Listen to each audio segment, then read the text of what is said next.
C'est la rentrée Angèle, une nouvelle saison qui démarre pour Enquête de région.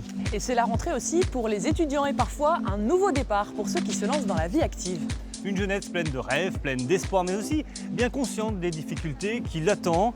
Est-ce qu'elle trouve vraiment à s'affirmer dans un monde vieillissant? Est-ce que la société laisse vraiment sa place aux jeunes? Les Français viennent d'élire un jeune homme président de la République. Doit-on y voir un signe? Pas si sûr, on va en parler ensemble.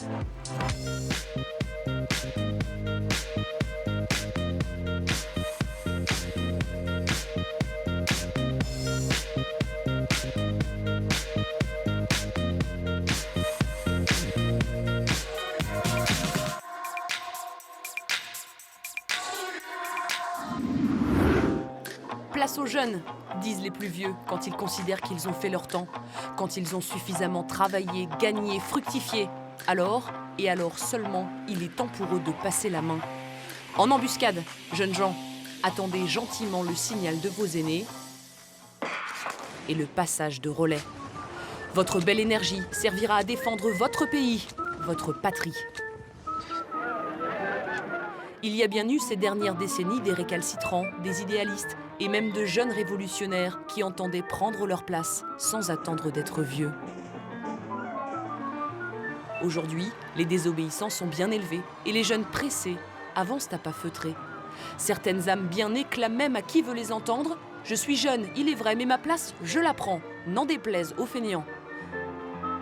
Mais ils ne sont pas légion, les Macron, et la jeunesse se presse au portillon, dans les écoles, les universités et sur le marché du travail. Tous au guichet. Pas de quoi décourager les plus entreprenants, les ambitieux, les bienheureux, ceux pour qui la jeunesse reste l'âge de tous les possibles. En voilà deux qui ont trouvé leur voie grâce à l'apprentissage, car leur chemin les avait menés en dehors du système éducatif classique. Chahed est bengali et c'est dans la cuisine qu'il s'épanouit en France.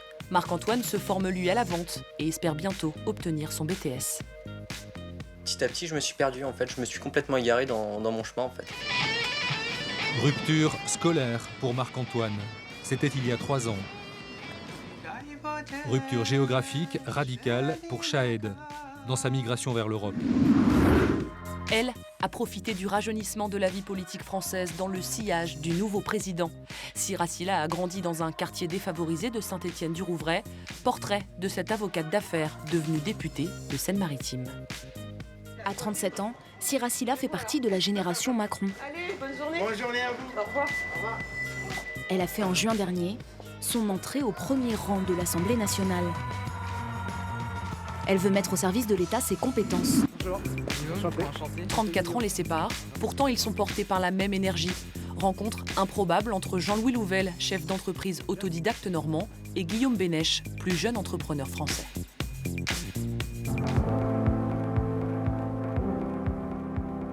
Angèle, bienvenue à Caen, dans le centre-ville et dans la fameuse rue Écuyère, un lieu incontournable où les jeunes viennent boire un verre, parfois plusieurs même. Et je crois que c'est un lieu que tu connais bien. Oui, je connais bien l'endroit. J'ai fait mes études à Caen en art du spectacle. C'est une formation qui n'existait pas à Rouen, là où j'habitais.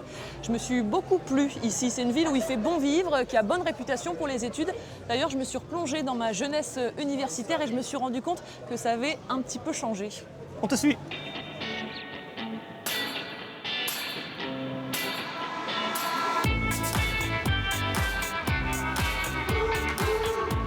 Dire que j'étais à leur place il y a 10 ans, étudiante en cinéma à Caen, dans cette université gigantesque aux allures de campus américain. Une vie simple, entre cours, en amphi et pause café. À l'époque, un dossier rempli à la main et mon inscription à la fac avait été bouclée. Mais aujourd'hui, entrer dans ce monde ressemble à un parcours du combattant. Claire est une rescapée de la plateforme Admission Post-Bac, le fameux site APB tant décrié ces derniers mois, car il sélectionne les bacheliers par tirage au sort.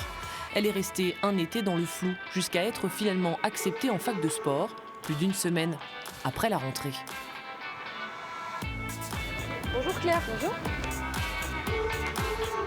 Moi, mes amis, ils ont fait leur rentrée, ça s'est très bien passé, ils ont leur appartement parce qu'ils ont eu la réponse dans les temps. Eux, ils ont eu 2 mois et demi, voire même plus pour chercher un appartement, emménager, faire les papiers, les demandes de bourse, tout ce qu'il y a à faire, toutes les démarches qu'il y a à faire. Moi, j'ai eu 2 jours.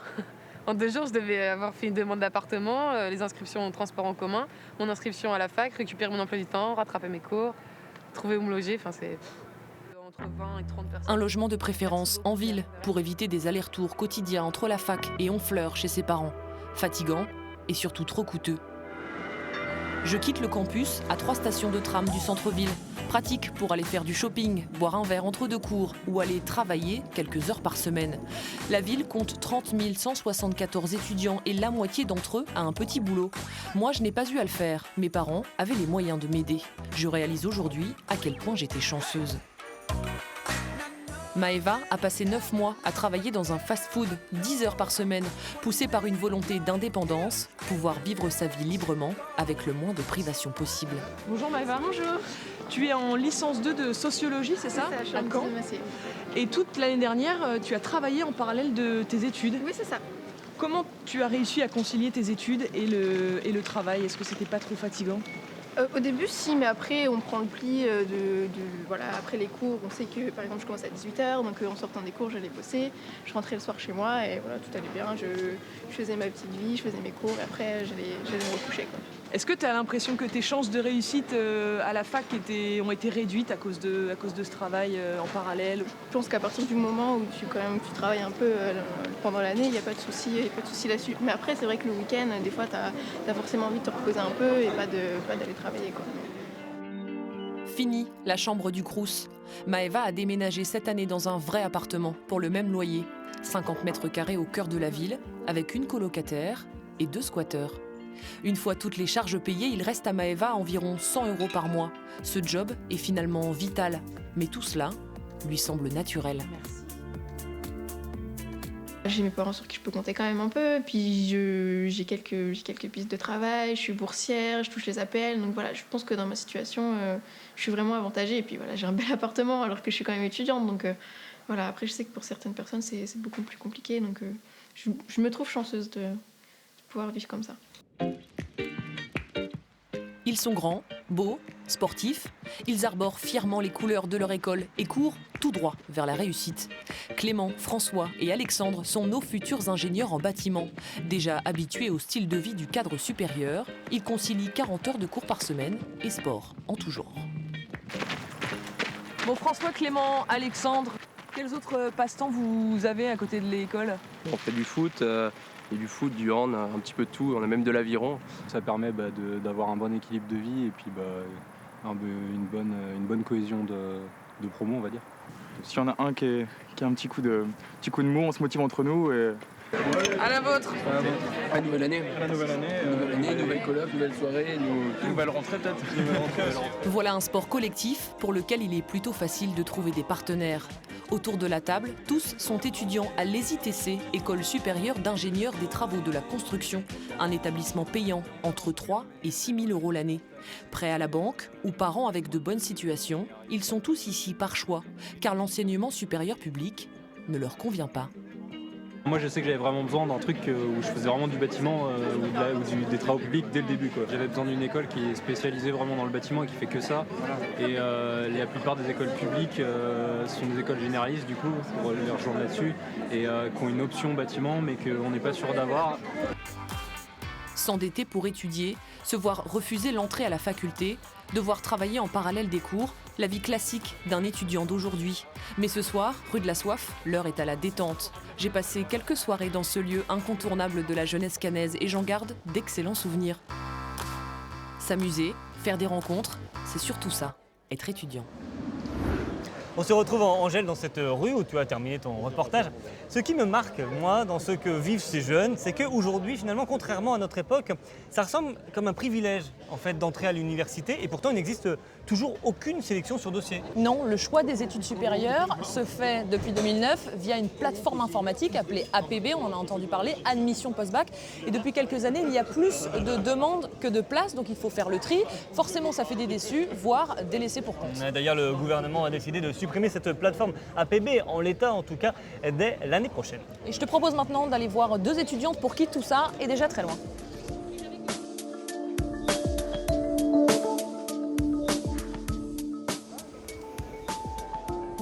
Floriane Armel, bonjour.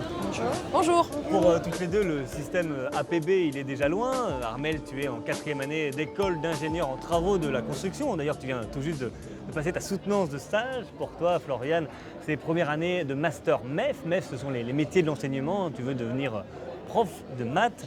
Comment ça s'est passé pour vous, l'orientation Armelle, est-ce que la formation que tu fais, c'est celle que tu voulais faire absolument dès le début? Oui et non, parce que j'hésitais vraiment. Du coup, j'ai fait 2 ans de prépa générale avant d'intégrer l'école d'ingénieur.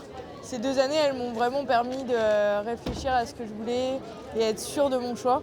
Et pour pouvoir partir librement en école d'ingénieur qui me plaise vraiment.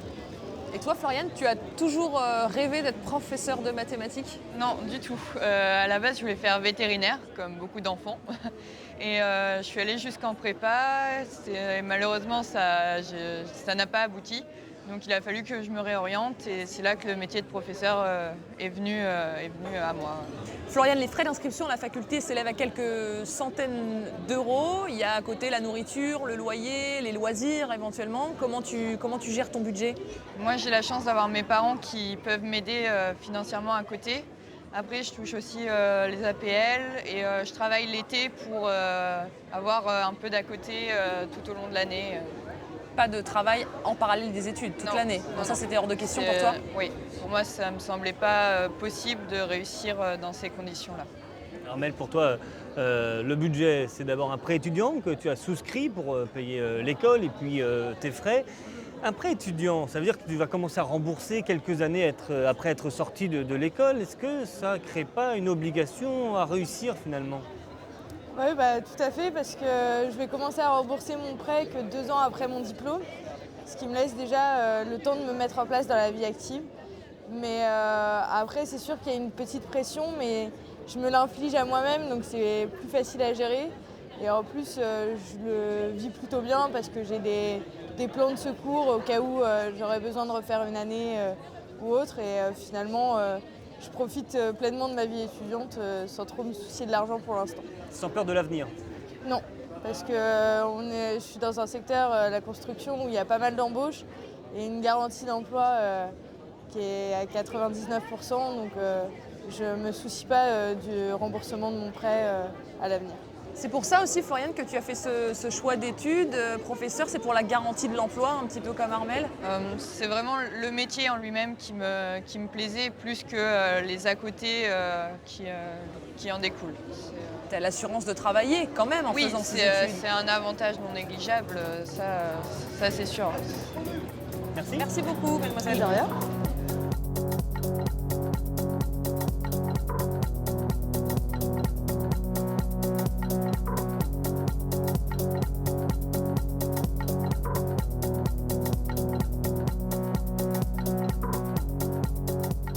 Toujours à Caen, nous sommes maintenant sur l'esplanade de la Paix, au cœur du campus des sciences humaines et sociales. Ici, on étudie aussi bien le droit, la psychologie, les langues étrangères que l'histoire ou la géographie, de la première année de licence jusqu'au doctorat. Ici se concentre l'essentiel des étudiants caennais. Au total, ils sont 30 000 à être rattachés à cette université. En Normandie, chez les 18-24 ans, 1 jeune sur 3 est étudiant. Parmi les autres, certains sont déjà entrés dans la vie active. Mais 1/4 des jeunes est sans emploi ni formation.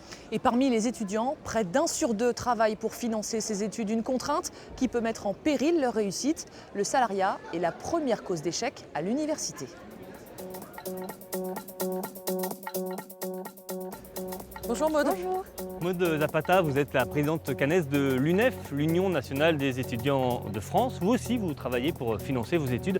Comment est-ce que c'est conciliable les études avec un travail ? Eh ben, pour tout vous dire, c'est assez difficile. C'est vrai que le temps que moi je passe au travail, c'est du temps que je n'utilise pas pour réviser mes cours, essayer de faire des fiches ou alors tout simplement des fois aller en cours. Je dois arrêter mon cours pour partir un peu plus tôt et aller à mon travail. Et donc c'est vrai que c'est quelque chose qui est difficile et malheureusement je ne suis pas la seule dans cette situation-là.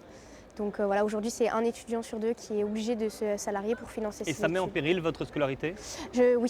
Oui, parce que je pense que, comme je vous l'ai dit, c'est quelque chose qui me prend du temps et c'est pas moi qui l'ai choisi, je suis obligée de travailler pour financer mes études. Alors le budget moyen d'un étudiant, c'est budget moyen mensuel, c'est 780 €. Est-ce que ça coûte cher d'être étudiant aujourd'hui? Est-ce que la vie d'un étudiant coûte cher? Oui, aujourd'hui ça coûte très cher. La première dépense, c'est les loyers. Il y a d'abord les loyers au Crous, il y a également les logements qui sont privés. Ensuite, on a le transport. À Caen, c'est vrai qu'on a un transport qui coûte extrêmement cher, c'est 30 € par mois. Et enfin, on a les dépenses du style nourriture, les taxes d'habitation. Il faut acheter ses livres à la rentrée, du matériel scolaire. Et tout ça, ça coûte très très cher aujourd'hui. Et de plus en plus cher, vous dites, à l'UNEF? C'est ça, il y a une augmentation de 2,09% du coût de la vie. C'est 3 fois plus que l'inflation? C'est ça, et donc c'est important d'avoir des mesures assez urgentes pour faire en sorte que cette augmentation ne soit pas pérenne. Comment ils se débrouillent les étudiants du coup pour faire face à ce budget qui est très bas et face au coût de la vie?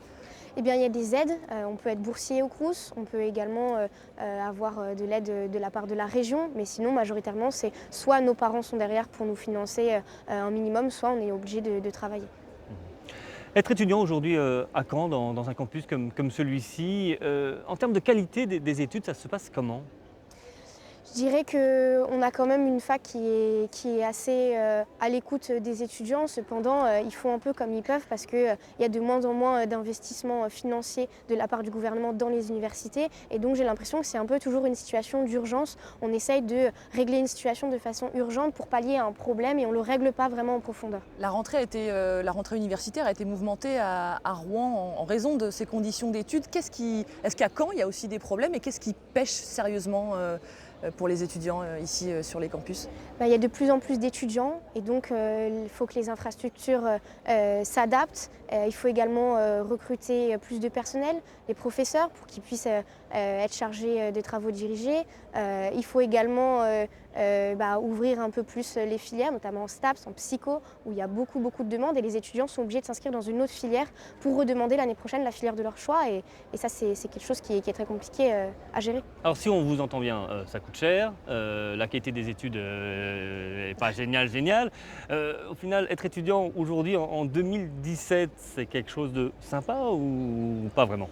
Je dirais qu'il y a deux côtés, puisque être étudiant, c'est faire ses études, avoir un projet professionnel. Et donc c'est vrai que les étudiants sont là pour ça. Et donc on a un peu des bâtons dans les roues, mais c'est vrai qu'être étudiant, c'est aussi une communauté de jeunes où on va essayer quand même de sortir le jeudi soir pour un peu oublier les problèmes de la semaine. On sort le week-end, etc. Il y a aussi beaucoup d'animations dans les campus. Et ça, c'est quelque chose qu'il faut vraiment faire perdurer. On s'amuse quand même alors quand on est étudiant? Oui, bien sûr. Merci beaucoup Maud Zapata. Alors on a beaucoup parlé de l'université, mais il existe d'autres formes d'études. Certains choisissent de se tourner vers l'apprentissage. Il a longtemps été réservé aux métiers manuels, mais il existe dans d'autres domaines. Une bonne manière de concilier vie étudiante et vie professionnelle. Une solution également pour les jeunes qui n'ont pas trouvé leur place dans un système éducatif plus classique.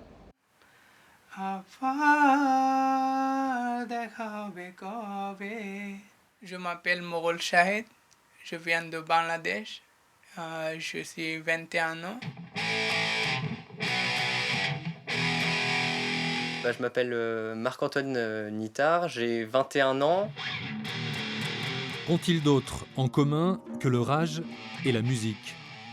Leur énergie, leur optimisme aussi, dans une vie pourtant bien chaotique. J'étais complètement perdu en fait, je savais pas ce que je devais faire de ma vie, je me posais plein de questions existentielles, genre pourquoi je suis là, pourquoi je suis moi et je suis pas quelqu'un d'autre. Du coup ça a commencé à vraiment me travailler et petit à petit je me suis perdu en fait, je me suis complètement égaré dans mon chemin en fait. Rupture scolaire pour Marc-Antoine, c'était il y a 3 ans. Rupture géographique radicale pour Shahed, dans sa migration vers l'Europe. Arrivé en France à 16 ans, il a d'abord été accueilli par la Fondation des apprentis d'Auteuil, à Lisieux. C'est Yanis qui était mon éducateur, qui a occupé de mon papier et tout. Il était très gentil. Son centre de formation aujourd'hui, une partie de son univers, est ici, à Caen. Shahed connaît la maison comme sa poche. Il y a réussi son CAP haut la main et il commence sa 2e année de brevet professionnel. À l'ICEP, il pourra croiser Marc-Antoine. Lui fait sa rentrée en BTS. Oubliez ses errances. Lors du recrutement, les chargés d'études ont été sensibles à son cas. Il nous écrit « Madame, Monsieur, c'est avec beaucoup de lucidité que je réalise aujourd'hui l'erreur de ne pas avoir exploité mes capacités scolaires pour obtenir mon baccalauréat en 2014. » Bon, ça commençait mal.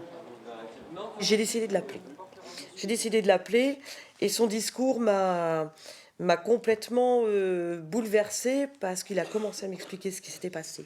Pourquoi il a décroché, pourquoi cette rébellion. Marc-Antoine, là. C'était un petit peu suppliant, c'était vraiment touchant. Petit flashback, retour aux sources. C'est dans la plomberie qu'il s'était reconstruit. Après avoir tout plaqué en terminale, il a appris le métier en vue du CAP. Et en même temps, il suivait des cours du soir pour passer le bac. Il a réussi les deux. Je me levais vers 6h le matin pour faire ma journée de travail, repartir sur Caen le soir. Mes cours étaient à 18h, finissaient à 20h. Plus le temps de réviser, de me faire à manger et tout ça. En moyenne, je me couchais vers minuit, 1h par là. Changement de cap cette année, son BTS s'appelle NRC, comme négociation, relation client. Ça a l'air de bien démarrer. Une entière confiance en lui. Alors là, je ne fais aucun doute sur sa motivation et sur sa réussite, je pense. Shahed, lui, poursuit son parcours qui serait si long à raconter depuis son Bangladesh natal. Il s'épanouit dans la plus française des spécialités. Bon alors le menu, melon à l'italienne, fricassé de volaille aux écrevisses. Vous avez déjà vu des écrevisses vivantes? C'est sa dernière année de formation. De la vie générale, il est doué et il ira loin. Son BP ne devrait pas lui poser de problème. Et côté intégration, pas besoin de diplôme. Oui, mais pas trop. Parce que les cours de techno, quand on arrive en BP, ils sont pas forcément faciles. Les cours de gestion et tout. Et la phase avec la langue et tout, différente de sa langue natale. Il arrive à s'en sortir, à bosser et tout. Donc ouais, c'est vachement surprenant. Son patron, il l'a toujours aidé pour qu'il aille loin. Il l'a aidé pour ses papiers, il l'a vraiment bien aidé. Et il en veut. Il ira loin, je pense. Il ira loin. Son fief, pour le moment, il l'a déniché au cœur de la Normandie des cartes postales. Beuvron en Auge et son fameux restaurant étoilé au Michelin depuis 25 ans. Pouvait pas trouver mieux pour sa formation en alternance que ce chef, paternaliste, exigeant et bienveillant à la fois, qui n'a rien oublié de son propre parcours et qui fait de la transmission un devoir professionnel. Ces jeunes-là, c'est un peu nous il y a 40 ans. Et 40 ans, on n'avait rien. Enfin, moi, mes parents n'avaient rien, donc s'ils voulaient m'en sortir, il fallait que je bosse. Il apprend vite, très vite. J'aime bien cuisine française. Cuisine française, c'est un peu libre. C'est un peu mélange de toutes les cuisines dans le monde. Et comme il est avide d'apprendre plus encore, son chef lui recommande de bouger, de larguer les amarres. Il peut aller travailler dans des grands restaurants, dans les 3 étoiles. C'est quelqu'un qui travaille très très bien. Donc il n'y a aucun problème pour aller travailler dans des grandes maisons. J'espère qu'il va aller dans ce sens-là. Je vais faire tout mettre en œuvre pour que ça aille dans ce sens-là. Elle serait là, sa future destination. Un palace de la Côte d'Azur, si tout va bien. De son côté, Marc-Antoine vise moins loin pour l'instant. Sa formation en alternance vient de démarrer dans une entreprise de l'agglomération caennaise. Il est malin, il reste dans son domaine d'activité, chez un grossiste, en plomberie, chauffage et sanitaire. Il n'avait donc pas perdu son temps. Ses connaissances de la technique vont faciliter son apprentissage dans le domaine de la vente et du conseil. En fait, il s'est découvert la bosse du commerce. Je suis content de me dire j'ai réussi cette première épreuve en fait, qui m'a été donnée, si je puis dire, en fait, le fait d'avoir raté mes études, tout ça. Et là, le fait de m'être repris en main, ça me donne vachement confiance en moi. Et puis là, ça me donne vraiment envie de continuer, de progresser. Tu rappelles le numéro de commande Internet. Puis nous, ce qu'on fait, ils n'ont que 21 ans l'un et l'autre. Toute la vie devant eux, avec un avantage. Ils savent qu'elle n'est pas toute droite. Mais ils sont bons dans les virages. J'ai envie de devenir un grand chef dans ma vie. Je ne sais pas si je vais arriver ou pas, mais je vais essayer, je vais donner tout, tout est possible. Oui, bonjour madame. Quant au rêve de Marc-Antoine, c'est d'apprendre tous les bons tuyaux et vivre de sa passion pour la guitare.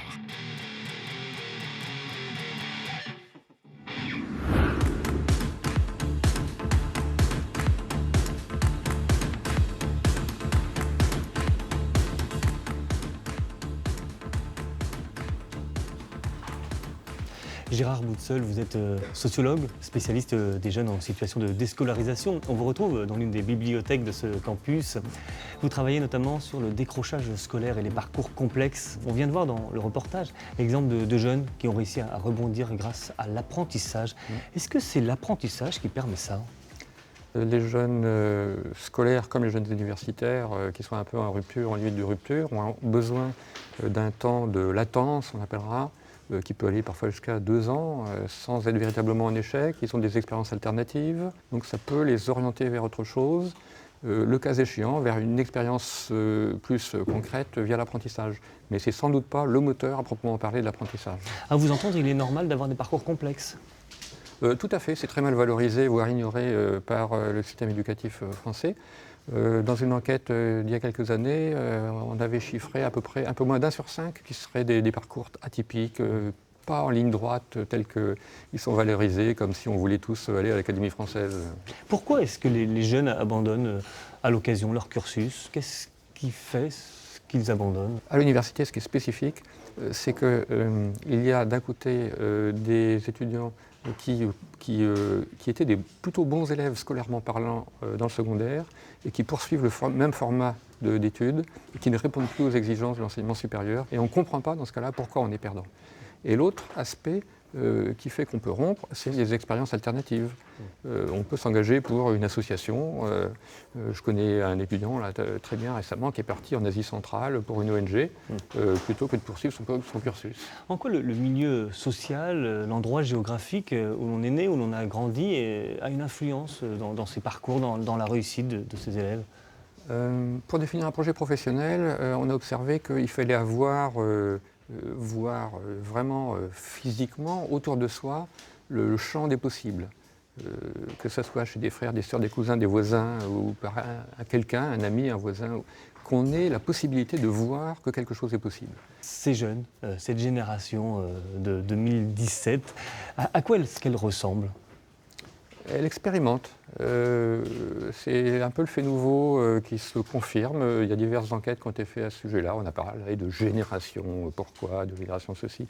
Mais il y a quand même visiblement une certaine volonté de découvrir, de donner du sens à quelque chose qu'on voudrait faire. Par exemple, j'avais un chargé d'études qui était contractuel depuis plusieurs années. On lui offre un CDI à Paris dans un service très prestigieux d'un ministère. Il a refusé. Il préférait rester dans la précarité ici parce qu'il trouvait que ça lui donnait, pour lui ça faisait sens de rester en Normandie. Et les Normands, justement, ils se distinguent dans cette génération ? Pas tellement, à mon avis. Ils sont quand même assez... Encore, il y a un effet de métropolisation, comme on dit aujourd'hui, c'est-à-dire d'attirance pour les cycles supérieurs vers les grands pôles universitaires, notamment parisiens, mais aussi toulousains, montpelliérains et autres.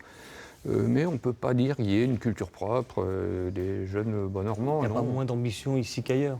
Il y aurait peut-être une sorte de consensus qui ne tire pas, qui ne donne pas d'autres images de ce qui est possible pour des jeunes aujourd'hui. Merci à vous. Je vous en prie.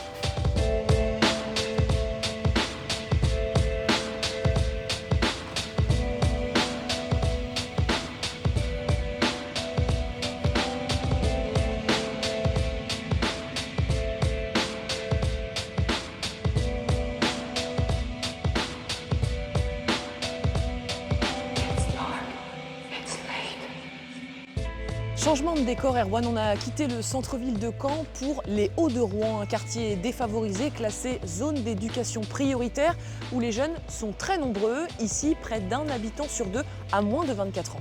Et le nombre de jeunes au chômage ou en inactivité dans ce type de quartier est 2 fois plus important qu'ailleurs. Ici, 4 habitants sur 5 possèdent un diplôme inférieur au bac ou n'en possèdent aucun. Certains arrivent tout de même à s'en sortir et même très bien à force de volonté. C'est le cas de Siracilla qui a grandi à Saint-Étienne-du-Rouvray. Issue d'un milieu très modeste, cette Rouennaise de 37 ans est devenue avocate d'affaires, puis récemment députée de la 4e circonscription de Seine-Maritime, profitant du rajeunissement de la vie politique dans le sillage d'Emmanuel Macron, un parcours hors norme. Au milieu des passagers, elle passe inaperçue. Pourtant, depuis bientôt 4 mois, Siracilla est une des députées de Seine-Maritime. Hormis cette tablette qu'elle emporte désormais partout pour travailler, elle n'a rien changé à ses habitudes. On est des personnes comme les autres, nous sommes juste les porte-paroles de nos concitoyens. Donc, je prenais les transports en commun avant, je les prends maintenant. À 37 ans, Siracilla fait partie de la génération Macron. Allez, bonne journée. Bonne journée à vous. Au revoir. Elle a fait en juin dernier son entrée au premier rang de l'Assemblée nationale. Elle veut mettre au service de l'État ses compétences, notamment juridiques.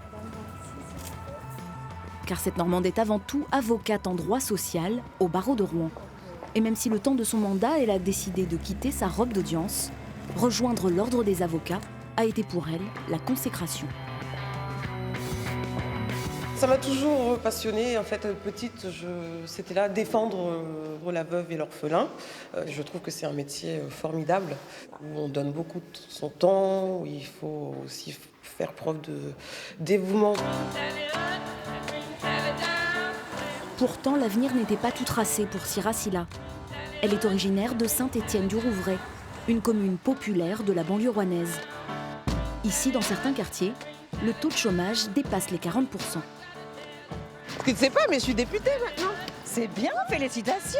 Voilà, donc Fatma, des fois, on traînait ensemble quand on était petites. On jouait ensemble. Voilà. Siracilla est issue d'une famille modeste d'origine sénégalaise. Elle a grandi entourée de 10 frères et sœurs.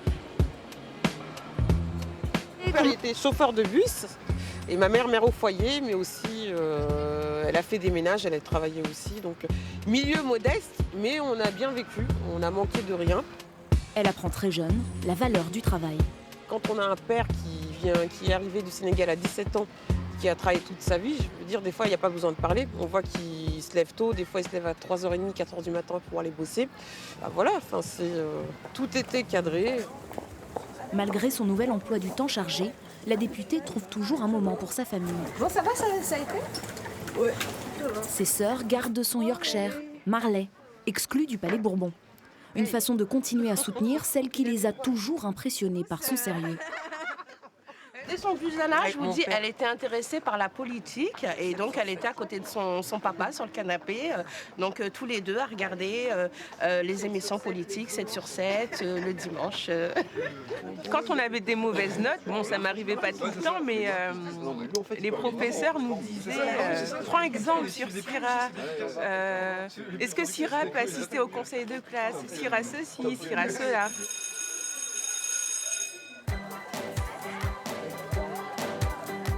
L'école, la pierre angulaire du parcours de cette Rouennaise. En fait, on vient, j'étais au collège Robespierre avant moi. Il croit pas. Un parcours qu'elle veut partager. C'est quoi d'être députée? En fait, c'est comme si j'étais déléguée, mais pour la population. Vous voyez? Ah oui, elle est Madame Chrétien. Au collège Robespierre, établissement d'éducation prioritaire, les enseignants se souviennent tous de Siracilla et sont fiers du chemin qu'elle a parcouru. Ça montre que... Je suis un peu émue. Ça montre que notre travail a été utile, que l'équipe ici a fait un travail formidable parce qu'elle a permis la promotion sociale d'enfants qui, a priori, n'avaient pas forcément toutes les chances de leur côté. J'avais pas de réseau, mais ça m'a pas des fois... Oui, c'est sûr. Pour trouver mon premier stage, c'était dur. Je sais qu'il y a des difficultés, c'est sûr. Quand on vient d'un quartier, c'est plus difficile. Moi, j'ai dû travailler pendant mes études parce que il fallait aussi que je subvienne à mes besoins. Mais on peut y arriver. Merci pour ce beau moment. J'ai du mal à partir. J'aurais pas le truc. Mais on se revoit très vite. Hein. La journée de Siracilla est loin d'être terminée. Direction Elbeuf pour une réunion publique. Cette réforme, c'est la première étape de la transformation de notre modèle social. Le style est décontracté, proche des citoyens. C'est ce que recherche cette Normande dans son engagement politique. Vous avez vu l'Assemblée nationale. L'Assemblée nationale représente plus la République française. On y voit la diversité des parcours, la diversité des origines. Et ça, on ne peut pas dire que c'était le cas avant. Et de la jeunesse aussi. Bien entendu. On a des députés qui ont la vingtaine aussi et qui peuvent beaucoup apporter. Et c'est ça qui est fort. C'est ça qui est très fort. Une jeunesse qui va devoir convaincre, mais rien ne semble pouvoir arrêter pour l'instant Siracilla.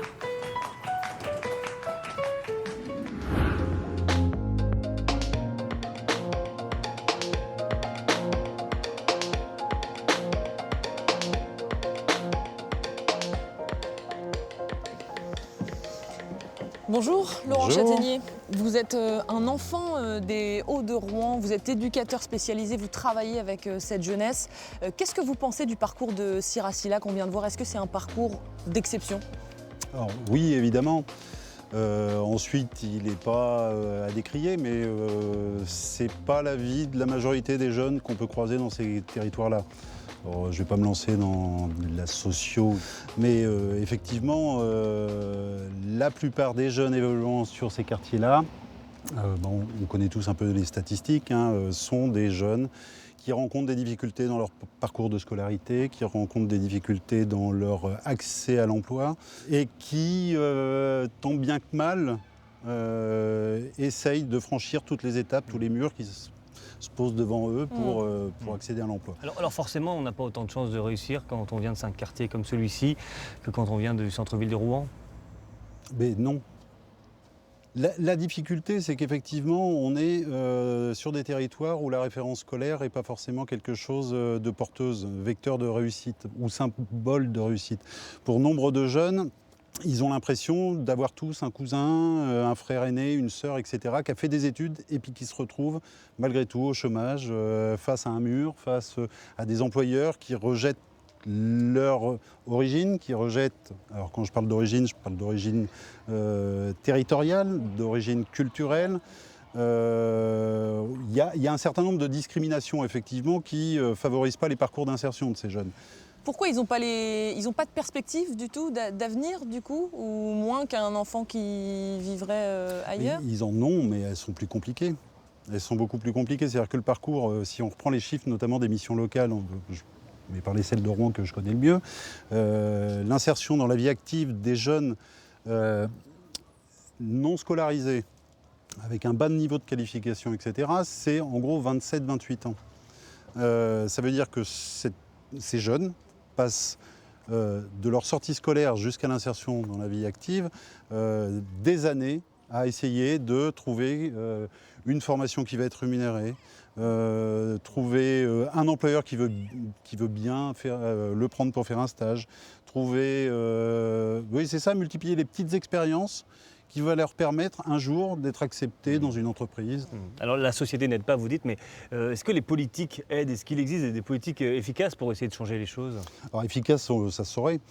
Effectivement, si on reprend un peu toutes les politiques de la ville qui sont nées dans les années 80, on se rend bien compte que si pour le bâti ça a été plutôt une réussite, le territoire des Hauts-de-Rouen s'est vraiment embelli et s'est transformé avec les âges. Néanmoins, les caractéristiques sociales restent les mêmes.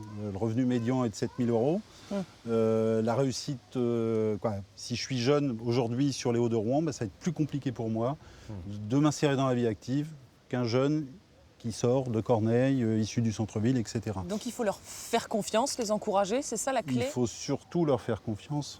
C'est des jeunes qui sont pétillants, pleins d'énergie. Et je pense qu'effectivement, si on croit dans ce qu'ils sont, et non pas ce que nous voulons qu'ils soient, ça peut fonctionner. Merci Laurent. Merci à vous. On parlait d'envie à l'instant. L'envie pour certains, c'est aussi de devenir son propre patron, de créer sa propre entreprise, un rêve partagé, que l'on vienne d'ici ou des beaux quartiers du centre-ville. Et pour cela, certains n'ont pas attendu le nombre des années.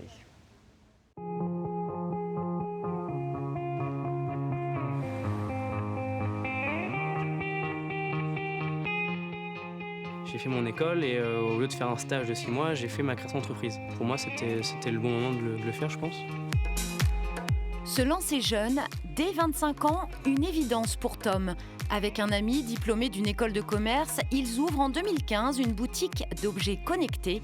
Quelques mois plus tard, ils déménagent en plein centre-ville. Là, on a une boutique un peu plus petite qu'avant, mais voilà, on est en face du printemps, d'Habitat. C'est vraiment un endroit où il y a du monde tout le temps. Les gens viennent se promener et découvrent la boutique. Des gadgets high-tech pour attirer les curieux, des démonstrations variées, un service sur mesure. Tout est bon pour se démarquer de la concurrence. Les deux associés appliquent ici une stratégie marketing bien rodée. Je suis à la recherche d'un petit cadeau. D'accord. En fait, le but, c'est dans une vieille voiture, mettre quelque chose de très connecté. D'accord. Avant de se lancer, les étudiants ont été coachés dans un incubateur, une structure qui accompagne les créations d'entreprises. Études de marché, budget prévisionnel, ils ont bétonné leur projet et les premiers résultats sont plutôt encourageants. On vend plus d'objets connectés aujourd'hui qu'il y a 1 an et demi. C'est déjà, voilà, la demande commence à se créer et elle va s'amplifier parce qu'aujourd'hui on peut connecter à peu près tout. Là, on va rentrer une valise connectée, par exemple, en octobre, où on peut poser directement la valise sans la mettre sur une balance. On a une batterie intégrée dedans.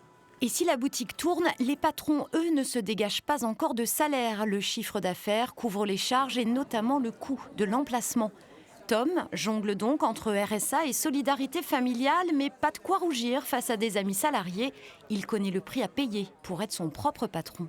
Si j'ai pu faire ça, c'est aussi parce que j'ai les parents derrière qui m'ont aidé, qui me font vivre un peu tous les mois, voilà. Et puis les aides de l'État, sinon voilà, c'est un peu compliqué, donc je m'en sors avec ça. Mais après voilà, c'est sûr que c'est pas un salaire comme une directrice d'agence. Mais cette instabilité ne lui coupe pas les ailes, bien au contraire. Diplômé de l'École européenne des métiers de l'Internet, Tom propose un nouveau service aux entreprises, des visites virtuelles de leurs boutiques, de leurs biens immobiliers, filmés à l'aide d'un drone notamment. Un nouveau décollage et la perspective de pouvoir se payer dans quelques mois. On ne voyait pas faire ça il y a 1 an. Le but même de l'entrepreneur, c'est d'apprendre sur le terrain. On ne peut pas savoir avant tout ce qui va se passer, surtout quand on a 25 ans, on n'a pas de vécu sur l'entreprise, on ne sait pas comment ça marche. Donc c'est là-dessus que nous, on se forme aussi. C'est sur le tas et on se rend compte des besoins, des demandes. Avant d'ouvrir leur boutique, Tom et son associé ont bénéficié de l'aide d'un incubateur pendant 4 mois, de quoi leur apporter des conseils et des informations. Pour ceux qui n'ont pas ce privilège, d'autres structures proposent des formations. Ici, à la Chambre de commerce et d'industrie de Rouen Métropole, des stages payants sont organisés pour apprivoiser les codes de l'entreprise. 1 millier de stagiaires y assistent chaque année. Parmi eux, 20% ont moins de 26 ans, comme Jordan, en quête d'informations pour monter son restaurant. On est un petit peu dans le vague quand même, on ne sait pas par où commencer, etc. On nous dit de faire une étude de marché, tout ça, mais on ne sait pas par où commencer, donc c'est assez compliqué. Compliqué et pour durer dans le temps, 3 facteurs jouent sur la longévité d'une entreprise. Le secteur d'activité, le niveau de diplôme du créateur et l'investissement initial. Et sur ce point, l'âge peut avoir une influence. Le frein dans la jeunesse, c'est par rapport plutôt au financement du projet, où il faut convaincre les financeurs et qu'ils aient suivi Neoma ou l'université ou une autre école ou pas. Je dirais que c'est leur jeunesse qui est un frein par rapport au financement du projet. Ghislain, lui, avait 4 500 € en poche pour créer sa boîte en 2009. Son secteur, celui des transports, est un des plus florissants. Il s'occupe de livrer les échantillons de sang jusqu'au laboratoire d'analyse. C'est une appli qu'on a développée, justement, pour être encore plus performant au niveau de notre transport. Au fil des années, il investit, sa petite entreprise grandit. Ghislain, 34 ans, dirige aujourd'hui 14 salariés. Une belle réussite. Je sais pas si ça vous intéresse, à titre d'information, c'est ça mon quartier où j'ai grandi. Est-ce que c'est plus dur de devenir créateur d'entreprise quand on vient d'un quartier comme ça? Ouais, je pense que c'est plus difficile. Il y a plus de barrières. La couleur, les diplômes, le milieu d'où on vient, forcément, on n'a pas les mêmes connaissances que certaines personnes. On dit souvent qu'un chef d'entreprise, sa réussite joue beaucoup par rapport à ses contacts. Et donc forcément, quand on sort dans le quartier, les contacts qu'on a, c'est pas des contacts de chef d'entreprise. Donc forcément, c'est un peu plus difficile. Après, c'est pas pour ça qu'on ne peut pas y arriver. Comme ses chauffeurs, ce trentenaire sillonne le département 300 km en moyenne chaque jour. Sa mission, récolter des échantillons pour les affréter au plus vite à Lillebonne, au laboratoire central d'analyse. Un employeur qui lui a fait confiance dès le départ, même si le BTS de Ghislain ne correspondait pas à ce métier, à ce milieu. Déjà, le diplôme ne fait pas la compétence. Il a su s'adapter en permanence. Il a su réagir, être très très réactif en fait à toutes nos demandes. Et pour valoriser cette expérience de terrain, Ghislain et d'autres chefs d'entreprise du quartier des Hauts de Rouen ont monté l'association Entrepreneurs. L'enjeu, conseiller la jeune génération, lui transmettre ce qui lui a manqué. Dans une entreprise, l'argent va vite. Et si on gère mal, ça va très vite aussi. Donc il faut faire très attention à tout ça. Et ça, on ne nous le dit pas assez. C'est pas en une demi-journée à la Chambre des métiers ou à la Chambre des commerces qu'on va l'apprendre. Parents de 3 enfants, Ghislain et sa femme vivent bien de leur entreprise sans détour, mais pas question de s'en contenter. Leur envie, investir pour grandir toujours plus. Oui, je suis fier de ce que j'ai réussi à faire. Je serai encore plus fier si j'arrive à atteindre mes objectifs. Et aujourd'hui, mes objectifs, c'est vraiment d'être sur le territoire national. Quand je vais en vacances, de voir une voiture sans détour, c'est ça mon rêve.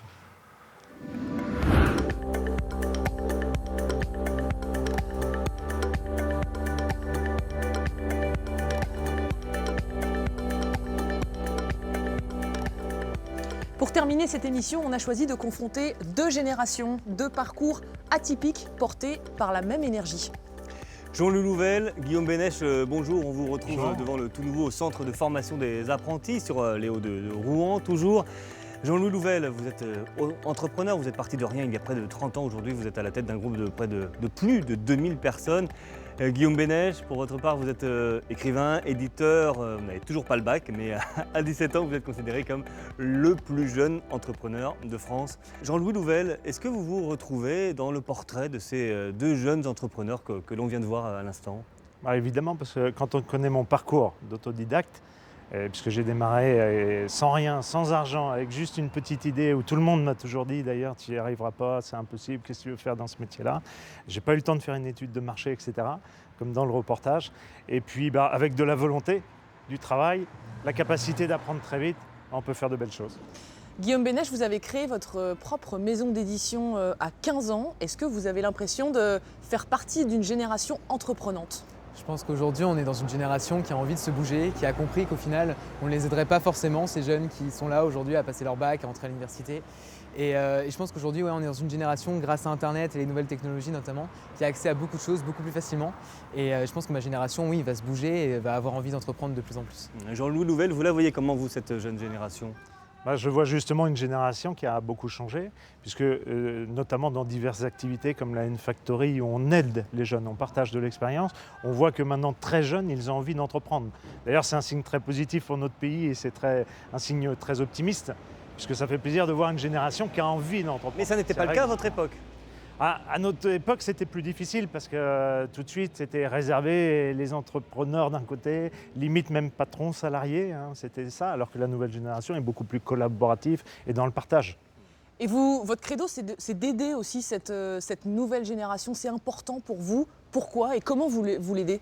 Ce qui est important, en fait, c'est la différence d'âge. À son âge, on construit. C'est ce que j'ai essayé de faire à 25 ans. Après, maintenant, comme j'ai 51 ans, depuis la cinquantaine, je cultive encore plus l'envie de partager l'expérience. Pour entreprendre, le plaisir, c'est alors des rencontres humaines, c'est l'humain d'abord, et ça c'est génial. Et puis vous savez, quand vous côtoyez des jeunes qui ont envie d'entreprendre, si jeunes, avec une pêche d'enfer, ça vous donne une énergie positive, il faut en prendre. Guillaume Bénèche, vous, de votre côté, quand vous voyez cette envie de vous aider, qu'est-ce que vous dites ? Est-ce que vous dites on a besoin des anciens ou est-ce que vous dites on n'en a pas besoin du tout ? Ce serait ridicule de dire qu'on n'a pas besoin des anciens, si on peut se permettre. Disons que je pense qu'aujourd'hui, il faut de toute manière garder justement toute l'expérience des personnes plus âgées et c'est hyper important pour avancer. La maison d'édition que j'ai créée, au début j'étais tout seul, j'ai eu un peu de conseils de mes parents et puis après de personnes que j'ai rencontrées. Et c'est grâce justement à des partenaires que j'ai pu rencontrer par la suite, qui ont aujourd'hui 40, 50, 60 ans, que j'ai pu justement avancer, monter une SAS il y a quelque peu et puis lancer un magazine dans toute la France. C'est grâce justement à tous ces conseils et toutes ces personnes qu'on peut avancer et c'est hyper important l'expérience. Et quelle ambition vous avez aujourd'hui ? On vient d'élire un jeune, entre guillemets, président de la République.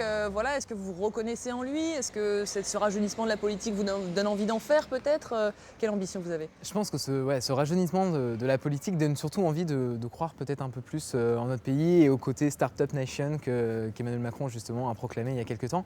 Et je pense que ça donne justement envie d'entreprendre encore plus parce que ça nous montre qu'aujourd'hui on peut le faire, que peut-être que l'État justement va mettre les moyens aussi de le faire, va écouter un peu plus la jeunesse qui a envie d'entreprendre. Et je pense que ça c'est vachement important. Après personnellement faire de la politique je sais pas tout de suite et je préfère largement l'entrepreneuriat. Alors c'est quoi vos ambitions ? Disons entreprendre, continuer à entreprendre. Je pense qu'il y a tellement de choses à faire dans ce pays et dans le monde entier et je pense que d'ailleurs vous pouvez le confirmer. Au final on a toujours des idées qui arrivent. Dès qu'on commence à toucher un peu à l'entrepreneuriat, ça arrive, ça revient et c'est comme quelque chose qui s'insère un peu en nous et moi j'ai envie de continuer et dans plein de milieux différents, la presse, les médias et puis dans plein d'autres choses. Jean-Louis Louvel, vous aussi vous diriez qu'il y a un esprit d'entreprendre aujourd'hui davantage qu'hier ? non seulement il y a un esprit d'entreprendre, et en plus en restant acteur privé, on a notre agilité, notre rapidité d'exécution, etc. Et justement, moi j'arrête pas de prôner que des acteurs privés du territoire, non plus des ambassadeurs qui doivent juste faire la promotion d'un territoire. On doit devenir des acteurs privés et travailler avec les pouvoirs publics, parce qu'ensemble, et le collectif me va très bien justement dans l'entrepreneuriat, ensemble on avancera beaucoup plus vite. D'ailleurs, le vieil adage. Et c'est les jeunes qui vont permettre ça aussi. Et oui, c'est sûr, il y a un nouvel élan. D'ailleurs, ils sont dans le collaboratif. Pourquoi ils avancent très vite aujourd'hui? Quand on voit des startups, tout de suite en Chine, il y a quelqu'un qui a inventé un code, dans 2 secondes, c'est en open source, ils le partagent. Moi, à mon époque, on avait une idée, il fallait essayer de la garder pour nous. C'est toute la différence, hein, c'est un autre monde. Et d'ailleurs, les jeunes ne m'appellent pas l'ancien, ils m'appellent le sage. Merci. Merci, messieurs. Merci à vous.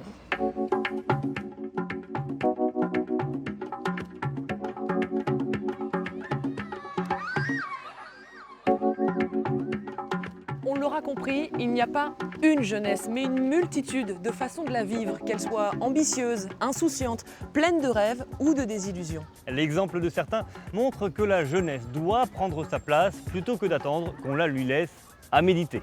Retrouvez cette émission ainsi que les précédentes sur notre site internet. On se retrouve le mois prochain pour une nouvelle enquête de région.